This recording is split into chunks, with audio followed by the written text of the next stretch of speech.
Okay, so here is a little video about how to sharpen these X-Acto blades, or these Excel blades. These are the number 26 blades that I use for paring leather. I've had a lot of questions about how to sharpen these, and so I'm going to show you a couple of things that I do. And here's one that I've been doing lately that's been working well for me, and I haven't been spending too much time sharpening.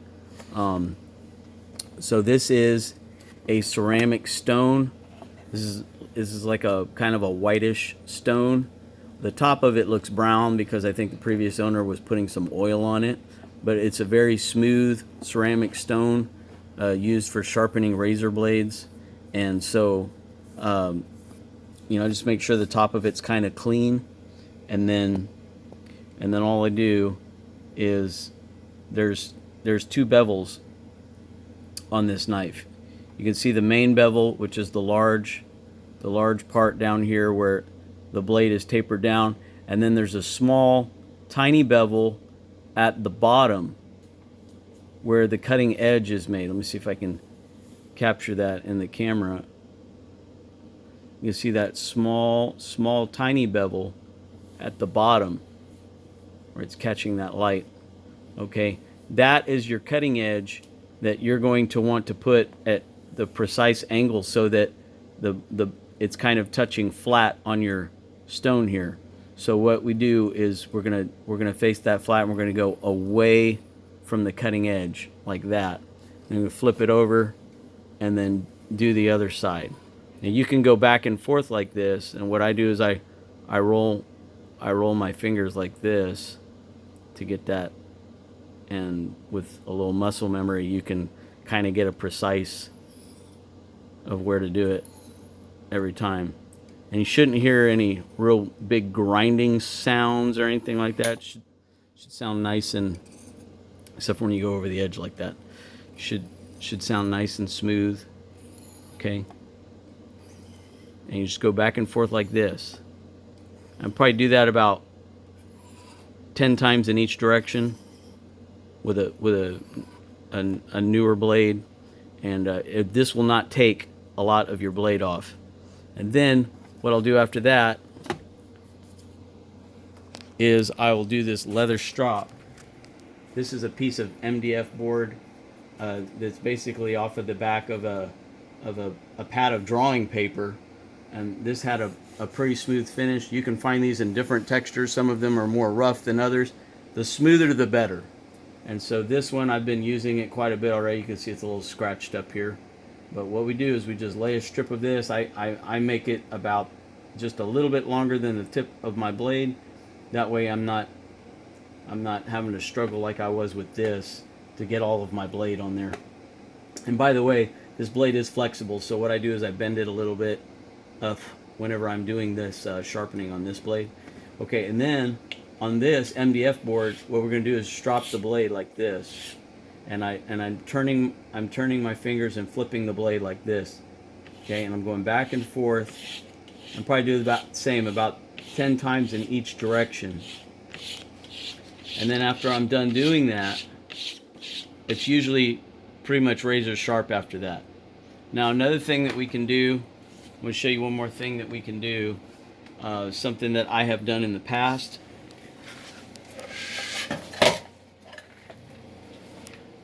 Is I've gotten one of these, and this is good too. This does sharpen the blades quite well, except it can wear down the blade. And this one is kind of really broke in. You can see this has a diamond finish on this wheel, and these wheels are made out of the same kind of material. It's like this MDF board here, except I bought these in a kit this way.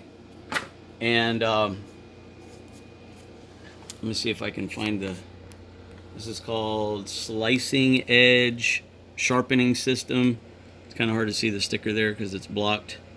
Here's a phone number for technical assistance. Can you get that phone number on there? You got it? Mm-hmm. Okay. So I have this facing away from me. The on switch is on the front of it, And so when I turn it on, it's going to start spinning this way, and then the cutting edge, you're going to want that cutting edge to go upward like this. And it's going to sharpen on this side, and then this side is a buffer wheel.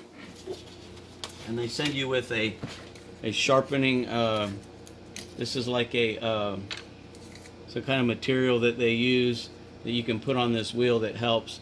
So let me show you how to do this real quick. So I'm going to turn it on. This material here, you're going to put a little bit of that on your wheel here.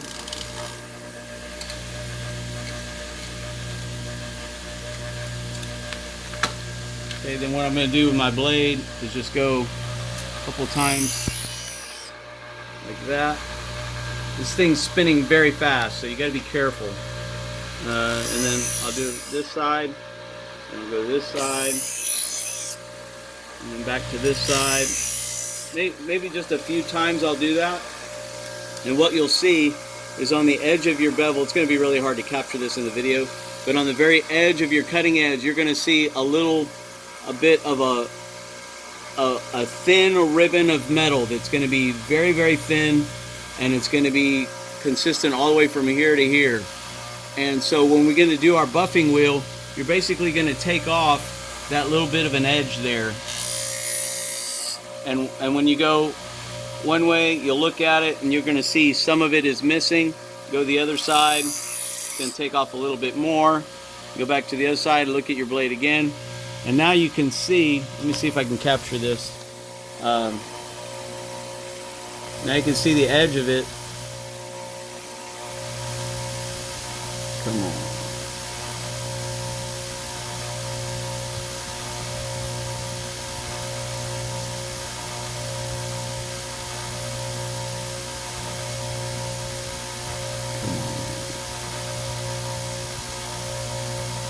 You can kind of see it a couple times. It almost looks like the edge of the blade is looking ragged. That's just that little bit of that metal stuff that is I got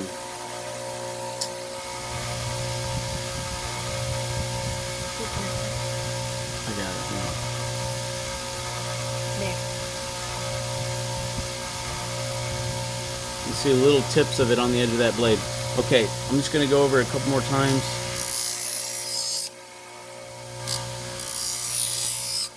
What you want to do is keep going until the edge of that blade looks polished.